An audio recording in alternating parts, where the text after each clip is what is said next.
Sometimes what you sell isn't just an object, it's the last bridge to who you were. It was a gray morning when Ethan held his grandfather's ring for the last time. There was no ceremony, only silence. The cold light of the Manhattan penthouse reflected off the soulless windows, and the noise of traffic seemed distant, as if the world outside belonged to another dimension, one where he no longer felt anything. The ring was simple, but it had weight, not because of the gold, but because of the stories. Ethan remembered his grandfather wearing that ring even in the most mundane moments, gardening, writing letters, or playing the piano on Sundays, while the sun streamed through the windows of the old house. It was a symbol of belonging, of roots, of something that at that moment he no longer knew if he wanted to keep. On the marble table beside him, his cell phone vibrated incessantly. Missed calls from his mother, from an old friend, from someone who still cared. But Ethan didn't answer. He was about to make a trade, silent but irreversible. He had inherited everything others desired: apartments, cars, invitations. But there, with the ring between his fingers, what really weighed on him was what he had lost inside. The sensitive boy, the attentive grandson, the available friend, had been diluted in the fog of ambition. And then he left. He got into the black car with tinted windows and handed over the ring in a small velvet box, which was exchanged for an obscene amount of money. The gold was left behind, and with it, perhaps, the last vestige of humanity. If this story is touching you, comment below where you are watching and what time it is there. Ethan didn't talk to anyone that day, nor the next, nor the week that followed. Messages piled up like digital dust on his screen, but none were opened. He told himself he needed silence, that he was busy, that people would understand. But deep down he knew he was disconnecting, one call at a time. The penthouse was always impeccable, but empty. The lights automatic, meals delivered by invisible staff. The routine was a luxurious theater where he performed alone. No visible mistakes, no emotional mess on display. Just the muffled sound of footsteps on the wooden floor, and the occasional clink of a crystal glass being gently placed on the counter. At night, Ethan would stare at the ceiling as if waiting for some answer. But all he got was the echo of his own breathing. He used to dream of the garden of his childhood, of his grandfather's laughter, of the house where everything smelled like freshly baked bread and the windows were open to the world. Now he dreamed of the sound of silence, of the phone that no longer rang. One of those nights he opened the old digital album he had been avoiding for months. There were the photos of him, his grandfather, his mother, life before fortune took the place of roots. He stopped at a specific image. It was an old Christmas, where his grandfather, already tired, smiled with the ring still on his finger. Ethan, a child, hugged him as if nothing else mattered. That image pierced him like thin glass breaking inside his chest. The phone rang. For the first time in days, someone was still insisting, but he let it ring, as if answering would be admitting that there was still something to lose. The city seemed colder that month, not because of winter, but inside. Ethan began to go out only at night, wandering through silent streets, looking at shop windows that reflected his own absence. He saw himself as a stranger in his own life. The faces on the billboards greeted him with artificial smiles, and the luxury cars seemed to mock the emptiness he carried. One early morning, he stopped in front of a closed jewelry store. In the reflection of the glass, he saw himself wearing the same suit as always, the same distant look.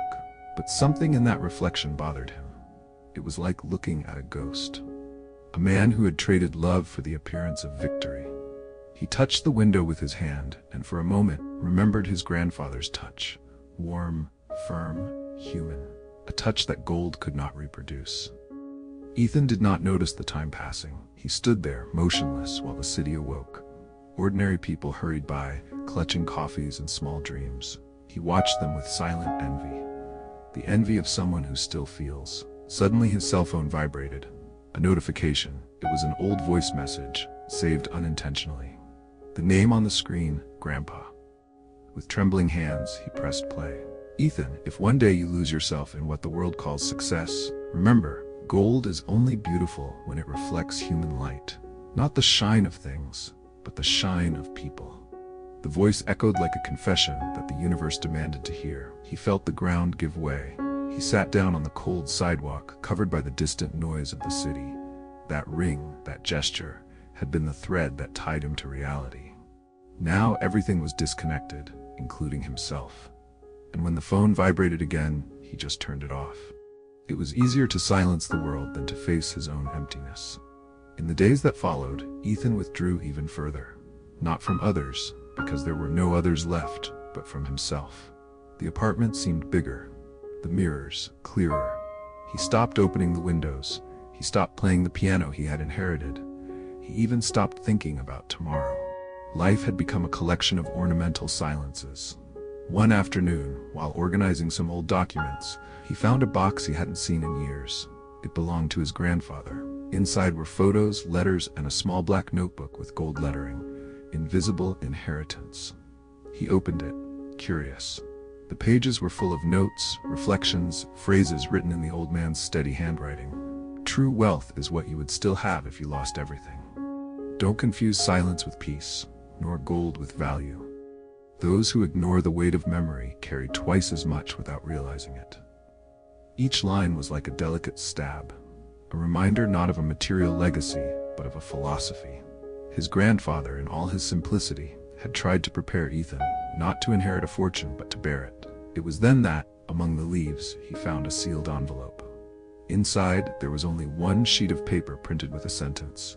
The same path that brought me balance may work for you too. And below, a title, DNA Code of Wealth. For the first time in weeks, Ethan felt something akin to curiosity, or perhaps hope. It wasn't a course, nor was it a manual. It was a symbolic reminder that inner balance is as real as any safe. He had everything, but he felt empty. What he didn't know was that peace and wealth are the same energy, and both come from within. The same path that helped him rebuild himself is known as the DNA Code of Wealth. The path he followed is in the first pinned comment. He closed the notebook and held it against his chest, as if, for a moment, the lost ring had returned, in another form. That night, something changed. Not drastically. Ethan didn't rush out to apologize, nor did he call anyone, but there was a new presence within him, a kind of lucid discomfort, like someone waking up from a long sleep. He sat down at the piano. His fingers hesitated at first, as if searching for buried memories. Then slowly he began to play. The notes came out shaky but sincere. The sound filled the penthouse like a warm mist. It was the same melody his grandfather used to play on Sundays, and for the first time in a long time, Ethan cried. Not a cry of despair, but an ancient silent lament for everything he had stopped feeling. He cried for the mother he had ignored, for the friend he never answered, for the childhood he traded for money.